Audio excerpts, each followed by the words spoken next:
मैं जब आवाज देखती हूँ तो पता नहीं क्यों मुझे याद आती है, लगता है ऐसे रहे होंगे। लेकिन इनको सौभाग्य प्राप्त है कि पिताजी उनके साथ थे। उनके पिताजी साथ में नहीं थे। शाहजहांपुर में मूलमती जी एक पढ़ी लिखी नहीं थी, अनपढ़, निरक्षर, एक भी अक्षर नहीं आता। निरक्षर पत्नी मूलमती मुरलीधर जी के घर में आती है। यहाँ पर उनको काम काज सिखाती उनकी सासू, उनकी घर में जो महिलाएं हैं वो सिखाती वो सीखती है। और उन्हें बड़ा शौक है पढ़ने का। उनका मन है कि वो रामायण पढ़े, उनका मन है कि वो गीता पढ़े, तो वो पढ़ना सीख रही है। इसी बीच में उनके घर में एक बालक जन्म लेता है, सीधा साधा सुंदर सा चांद जैसा होता है। बच्चा थोड़ा सा बड़ा होता है, पढ़ने लिखने में मन नहीं लगता है बच्चे का, वो बनाने में उसको दिक्कत होती है। आप देखिए बचपन कैसा होता है और कैसे हम बड़े होकर के कितने महानतम बन सकते हैं। ऊ लिखने के लिए पिता कहते हैं ऊ लिख, लेकिन बच्चे को ऊ लिखना नहीं आता, वो नहीं लिख पा रहे हैं। पिताजी आते हैं, हम बहुत मानते हैं क्योंकि वो नगर पालिका के कर्मचारी हैं, अंग्रेजों जैसी शक्ति उनमें भी है। और पहले पिताजी की वैसे मार नहीं होती है ज्यादा। बच्चा जब मार खाता है तो सोचता है कि बिल्कुल पढ़ना नहीं चाहिए, पढ़ाई वढ़ाई बेकार की चीज है, उसका मन नहीं लगता पढ़ने। 14 साल की उम्र में भी उसको सिगरेट की लत लग जाती है, वो सिगरेट पीता है। लेकिन माता आर्य समाजी, मायके से आर्य समाजी है, आर्य समाज लेकर के जाता है। बच्चे को देखती है ना कि वो भांग खा रहा है, भांग के लिए पैसे निकाल रहा है, चोरी करते हुए बहुत रोती है कि मैंने क्या ऐसे पाप किए हैं जो मेरा बच्चा भांग खाएगा, सिगरेट पिएगा। माँ दुखी होती है और उसको तुरंत आर्य समाज लेकर के जाती है। अभी डरती थी अपने पति से कि पति हमारे जो पति देव हैं वो पौराणिक हैं, वो पक्के पौराणिक हैं, वो नहीं मानेंगे, वो हमको डांटेंगे, नहीं ले जा रहे हैं। लेकिन जब देखती मेरा बेटा सिगरेट पी रहा है, मेरा बेटा चोरी कर रहा है, मेरा बेटा भांग खा रहा है, तो वो पति का डर छोड़ देती है। क्योंकि बच्चे के आगे कोई बुरा मत मानेगा, इतनी कीमत पति की नहीं होती एक माँ के लिए, एक स्त्री के लिए। उसके लिए पहले उसका बच्चा होता है। आप भी किसी के बेटे हैं, आपकी भी माँ, आप भी जानते हैं। जाती है वो सीधे आर्य समाज लेकर के जाती है और सत्संग सुनाती है, किसी विद्वान पुरुष का वो व्याख्यान सुनते हैं और वहीं पर उसको मिल जाती है सत्यार्थ प्रकाश। सत्यार्थ प्रकाश वो पुस्तक है जिसने लोगों का जीवन बदल दिया। हम सब तो पढ़ ही नहीं रहे हैं, बहुत बार सुनते होंगे, लेकिन सबके घरों में सत्यार्थ प्रकाश नहीं होगी। अगर पॉसिबल हो तो इस बार सत्यार्थ प्रकाश जरूर पढ़िएगा।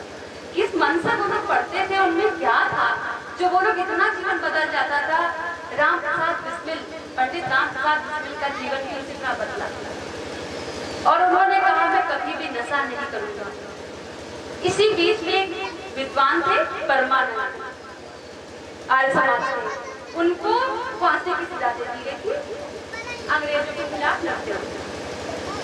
अब उनके जीवन में एक और परिवर्तन आया और जो बच्चा वो नहीं लिख पाता था उसने इतने शेरो शायरी, इतने गीत लिखे, मुझे सारे तो नहीं याद लेकिन कई याद थे। सरफरोशी की तमन्ना अब हमारे दिल में, देखना है जोर कितना बाजुए कातिल में। आजाद के लिए उन्होंने लिखा था कि पकड़ ना पाओगे तुम आकाश को, पकड़ ना पाओगे तुम उड़ती हवा को, क्या क्या पकड़ोगे तुम आजाद को। पकड़ भी लिया तुमने समंदर के पानी को तो पकड़ ना पाओगे आजाद को, क्योंकि आजाद स्वयं आजादी, क्या पकड़। तो उन्होंने लिखा कि हम अपने से क्या बताएं, क्या हमारे दिल में, वक्त आने दे तुझे बता देंगे आसमां क्या हमारे दिल में, देखना है जोर कितना बाजुए कातिल।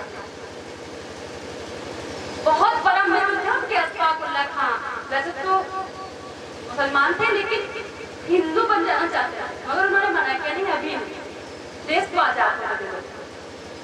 राम प्रसाद बिस्मिल ने काकोरी कांड का नेतृत्व किया था, आप लोगों को पता भी हो। और उन्होंने और कोई मर्डर नहीं किया था, कोई ऐसा काम नहीं किया था जिसके लिए 14 लोगों को 11 जून को उनका बर्थडे होता है। अभी जब जो हम लोगों ने 11 जून वाले मनाई, तो 11 जून को उनका बर्थडे होता है जी का, और उन्होंने मात्र 27 वर्ष की अवस्था में अपने प्राण त्याग दिए थे। और गाते हुए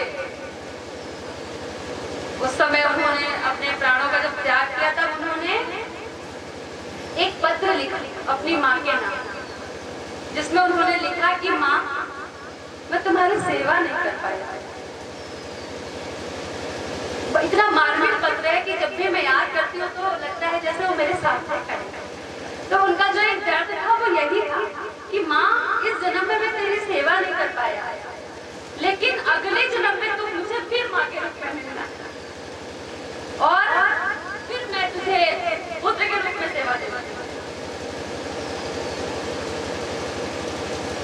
तो बड़े अच्छे संबंध थे माँ के और बेटे के। बोले माँ, मुझे पता है कि तू विचलित नहीं होगी, क्योंकि तूने तो मुझे सिखाया है कि तू भारत माता का पुत्र है। एक और संवाद है भगत सिंह का और उनकी माँ का। जब भगत सिंह की माँ पहुंची और वो रोने लगी, तो उन्होंने कहा, बेबे तू रो रही है, तूने तो मुझे सिखाया है कि भारत माँ का बेटा हूँ मैंने अपने चाचा को खो दिया, मैंने अपने पिता को देखता हूँ बंदे बंदे, तू रो रही है। तो मैंने कहा, खैर, मैं इसलिए नहीं रो रही हूँ कि तू जा रहा है मरने, मैं तो इसलिए रो रही हूँ कि मेरा एक ही बेटा है। अच्छा होता कि मेरे 10 बेटे होते और 10 कुर्बान हो रहे होते। तो ऐसी माएँ थी, तब जाके हमारे देश को आजादी मिली है। जो हम लोगों ने कहना केवल चंद्रशेखर आजाद, भगत सिंह के नाम शायद याद हो, और वो भी नहीं याद रहे, उसके पीछे माँ का बड़ा रोल है, उसके पीछे माँ का बड़ा रोल होता है। तो मेरी प्यारी बहनों, मेरे बहुत प्यारे भाइयों, हम सबका बहुत बड़ा दायित्व है कि हमारी माएँ, हमारी बहनें, हमारी बेटियां पढ़ी, उनको पढ़ाइए, आप भी पढ़िए, साहित्य बच्चों को पढ़ाइए। जो स्वतंत्रता मिली है ये बच्चों के बल पर मिली है। ये जब छोटे छोटे बच्चों के मन में क्रांति की ज्वालाएं फैली, तब चंद्रशेखर आजाद हुए, और चंद्रशेखर आजाद से अच्छा तो कोई क्रांतिकारी नहीं।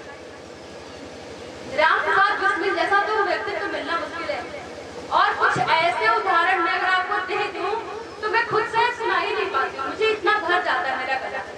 लेकिन एक प्रसंग मैं बस सुना करके छुट्टी करूंगी। एक प्रसंग जिसका नाम कहीं इतिहास में लिखा नहीं, और नाम मुझे भी पता नहीं, लेकिन घटना सच है, क्योंकि ये ब्रिटिश वालों जब इतिहास बनाते थे तो कहीं उसमें मिल जाता है। RSS वालों ने उसको संकलित किया है, जिनके नाम नहीं लिख पाए इतिहास में। क्या हुआ, छोटी सी बिटिया